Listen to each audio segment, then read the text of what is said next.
Epstein may be dead, but this story isn't. A shocking new report from the New York Times sheds light on the connection between Microsoft founder Bill Gates and the late Jeffrey Epstein. After Gates' name came up in connection with Epstein and MIT Media Lab, Gates gave a statement to the Wall Street Journal where he insisted he did not have any business relationship or friendship with Epstein. But new reporting from the New York Times outlines numerous meetings between Gates and Epstein and a conversation with Bill and Melinda Gates' foundation, a connection between their foundation and JP Morgan to set up a charitable fund that would financially benefit Epstein. You know what I want to know? Why? Joining me now, one of the New York Times reporters from this story, James B. Stewart, who is also the author of a new book I highly recommend, Deep State: Trump, the FBI, and the Rule of Law. Let's start with this. Gates says, no relationship, nada, nothing. You report these two men met at least 6 times.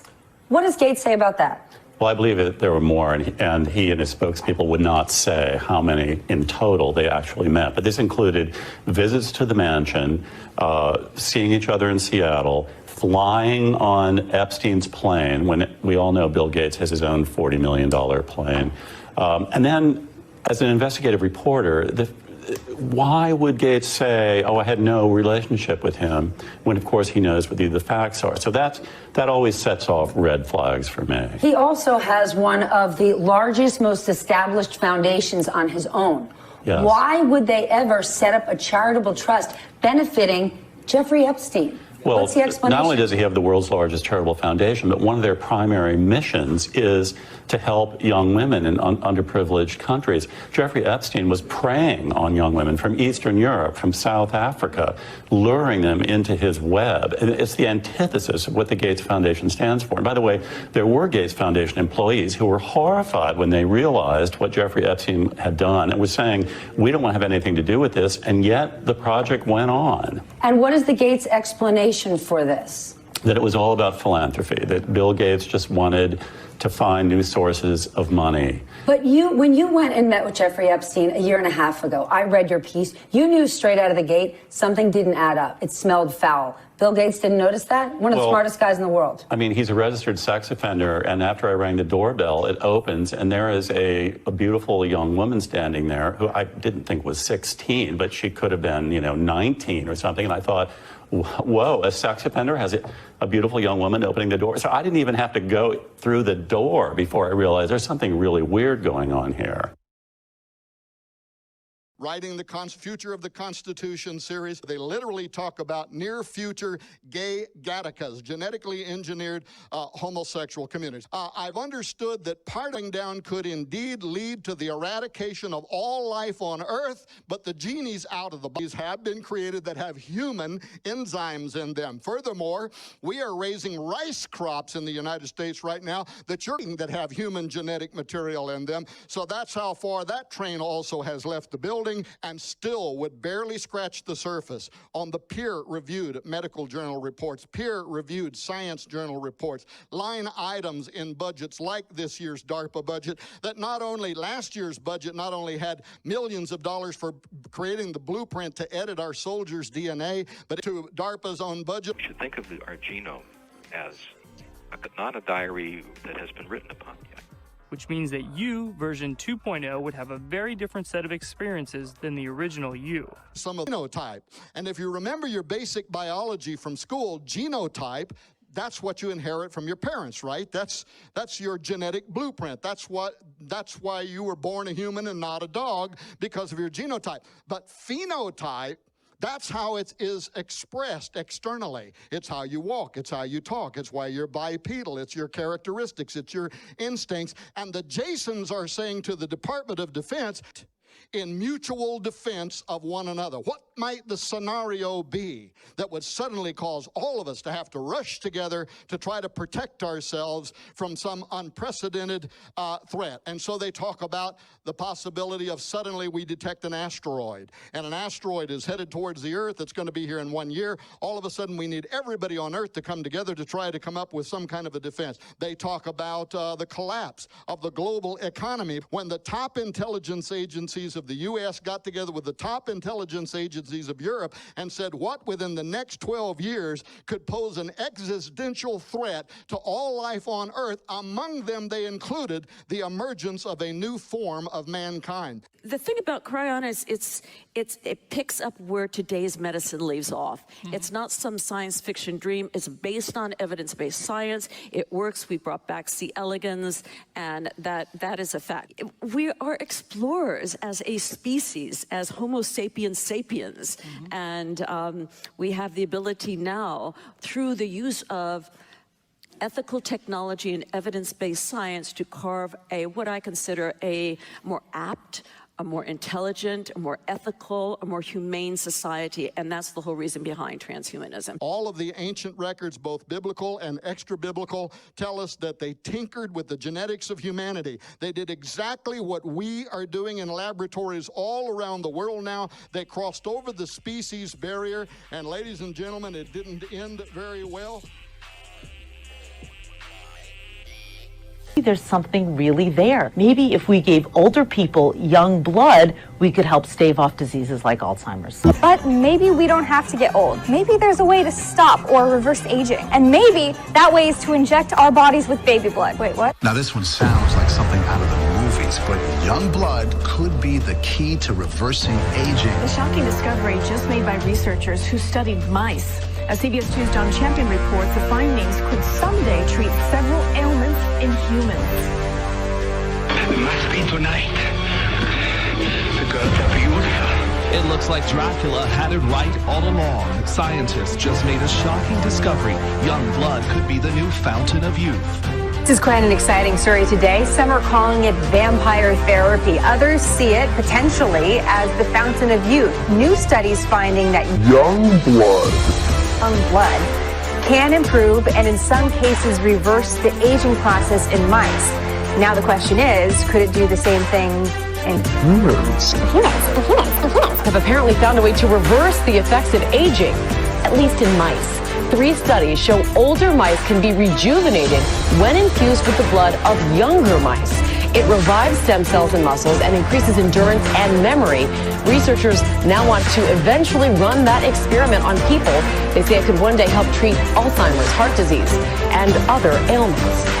3 new medical studies out this morning show young blood can improve lives. Researchers took old mice and gave them blood and blood proteins from young mice.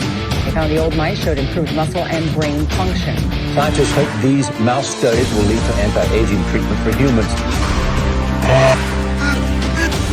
Imagine if you could turn back the clock 5, 10, even 15 years and reverse the effects of aging. Their muscle tissue was revitalized. It's a new study revealing that young blood from a younger person transfused into you perhaps can improve and in some cases perhaps reverse the aging process. It works in mice, but it can do the same in humans. That's a big question. So I like this particular headline because it's different.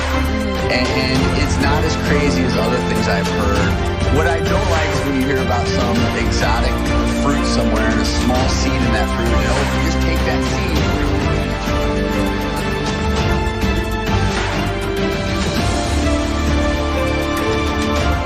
Really interesting findings. Fascinating. It's a fascinating study, actually. It's so fascinating. So certainly very exciting finding. It is certainly very intriguing and interesting. It's amazing. It really, truly is. Bonjour. Je vais voir un article consacré aux vampires qui ont le secret éternel de la jeunesse en buvant le sang de leurs victimes.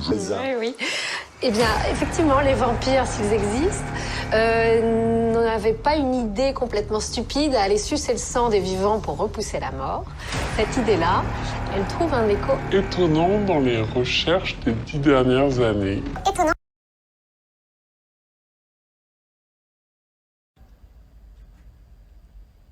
Eh ben, pas gay le rectal. C'est pas gay le rectal, hein, moi je vous le dis. Hein. J'ai vu qu'ils testaient des souris par le rectal. Ah ben non, moi je préfère par la gorge. Hein. Bon, enfin c'est comme ça.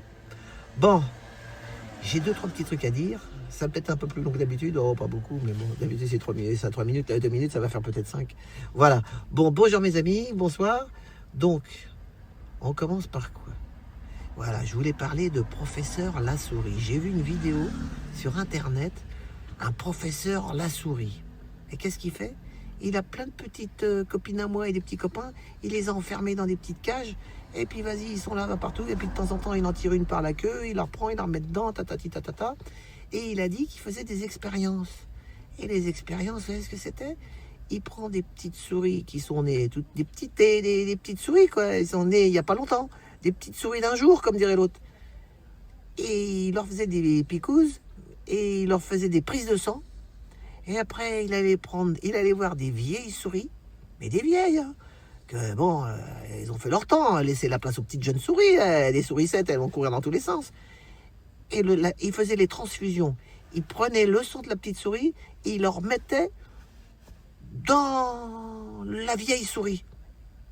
Et qu'est-ce qu'il disait après le professeur Lasouris? Mais une vraie vidéo, hein, si vous voulez chercher, je ne sais même pas le nom, de toute façon, je m'en fous, c'est tellement pagaie, tout ça, mais...